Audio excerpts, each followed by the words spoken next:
हाँ, तो हम लोग बात कर रहे थे कि नियोजन क्या है, नियोजन की विशेषताएं क्या हैं, नियोजन के सीमाएं क्या थी, नियोजन का महत्व क्या था, है ना। इन सब चीजों के बारे में हम लोगों ने डिस्कस किया। अब हम बात करते हैं उसके आगे कि नियोजन का महत्व क्या है, नियोजन के प्रकार क्या है, नियोजन की प्रक्रिया के चरण कौन कौन से हैं, कि प्लानिंग की प्रोसेस क्या क्या होती है। तो हम बात करते हैं नियोजन का महत्व क्या है। ठीक, हर चीज का एक इंपॉर्टेंस होता है।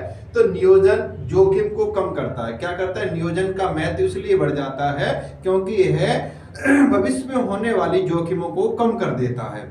दूसरा, नियोजन फिजूल खर्ची को कम कर देता है, क्योंकि नियोजन के द्वारा क्या होता है कि बहुत सारी जो क्रियाएं होती हैं, एक्टिविटीज होती हैं, जो फिजूल की वेस्टेज एक्टिविटीज होती हैं, उनको बंद कर दिया जाता है, क्योंकि एक निश्चित योजना के अनुसार कार्य किया जाता है। फिर हम बात करते हैं नियोजन निर्णय लेने को सरल बनाता है। बार बार प्लानिंग करने से क्या होता है, बहुत सारे निर्णय हमें लेने होते हैं और निर्णय प्रक्रिया इतनी आसान हो जाती है, किसी के बारे में आसानी से निर्णय लिया जा सकता है।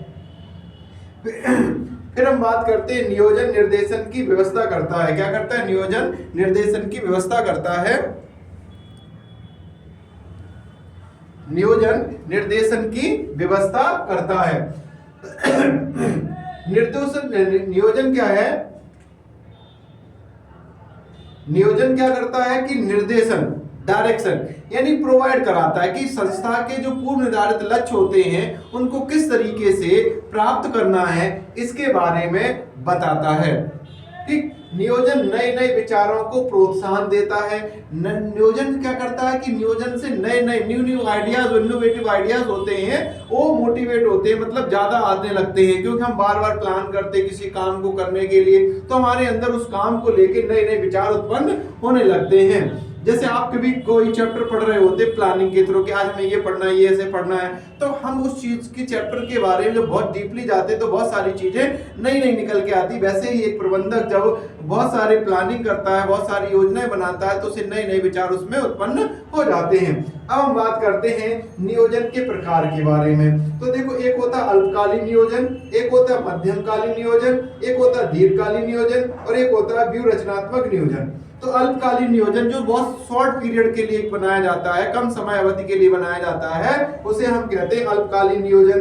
दूसरी मध्यमकालीन योजना, ऐसे 1 से 2-3 वर्षों के लिए जो योजना बनाई जाती है वो मध्यमकालीन योजना हो जाती है, और 10 से 20 साल के लिए जो योजनाएं बनाई जाती है वो दीर्घकालीन योजनाएं हो जाती हैं। व्यूह रचनात्मक योजनाएं मुख्यतः युद्ध से संबंधित होती हैं। किससे संबंधित होती हैं? युद्ध से संबंधित होती हैं, या किसी मार्केट में कोई नई फर्म आ रही है तो उसे बहुत सारी स्ट्रेटेजिक प्लानिंग करनी पड़ती है कि हमारे कॉम्पिटिटर बहुत ज्यादा होंगे, प्रतियोगी फर्म ज्यादा होंगी, तो उनको किस तरीके से अपने बराबर या अपने से पीछे करना है ताकि वह भी सरवाइव कर सके, आराम से अपने आप को बाजार में टिका सके।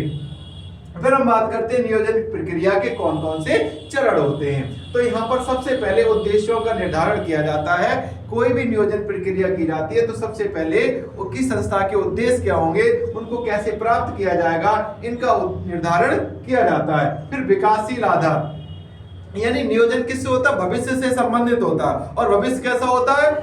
प्रगतिशील होता है, यानी चेंजेबल होता है। तो इसीलिए नियोजन जो होता है वो भविष्य को देखकर उसी के विकास के आधार पर तैयार किया जाता है। कार्रवाई की वैकल्पिक विधियों की पहचान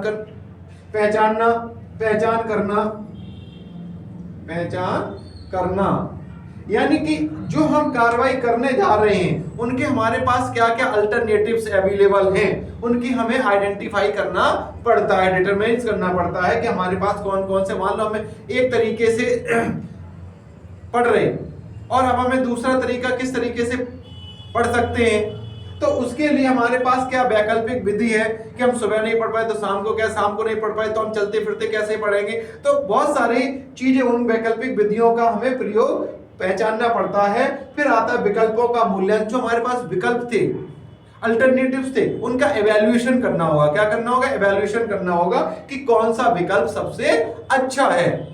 अब मान लीजिए किसी व्यक्ति को यहां से मुंबई जाना है, तो मुंबई जाने के कई रास्ते हो सकते हैं, मतलब कई तरीके हो सकते हैं। पहला वो अपनी खुद की कार ले जा सकता है, दूसरा वो ट्रेन से सफर कर सकता है, तीसरा वो हवाई जहाज से जा सकता है, या फिर वो अपनी बाइक लेके जा सकता है। अब ये डिपेंड करता है कि उसके पास उसको कितना समय है। अब समय के आधार पर ही वो विकल्पों का मूल्यांकन करेगा। अब क्विकली किसी को जाना हो, इमीडिएटली किसी को जाना हो, तो वो साइकिल तो नहीं जाएगा, ना पैदल जाएगा, तो वो हवाई यात्रा करेगा, एरोप्लेन से जाएगा। दूसरा आता विकल्पों का चुनाव करना, विकल्पों का चुनाव करना या चयन करना। अब करना क्या, जो विकल्प हमारे पास थे उनमें से सबसे अच्छा होगा उस विकल्प को हम चुनाव कर लेंगे और हम अपने काम को, कार्रवाई को आगे बढ़ाएंगे। विकल्पों को लागू करना, जो हमने विकल्प चुने थे, चुनाव किया था, उनको अब क्या करना है, उस नियोजन में लागू करना है, इंप्लीमेंटेड करना है। और अनुवर्तन यानी उस चीज को हमें फॉलो अप करना है कि हमें किस तरीके से काम को करना है। ये हमारे नियोजन प्रक्रिया के 7 चरण होते हैं। तो इनके आधार पर कोई भी नियोजन प्रक्रिया तैयार की जाती है। और आज के वीडियो में हमने नियोजन किसे कहते हैं, नियोजन की विशेषताएं क्या हैं, नियोजन की सीमाएं क्या थी, नियोजन का महत्व क्या है, नियोजन के प्रकार क्या हैं, और नियोजन की प्रक्रिया में आने वाले चरण क्या क्या होते हैं, इन सब चीजों के बारे में डिस्कस किया है।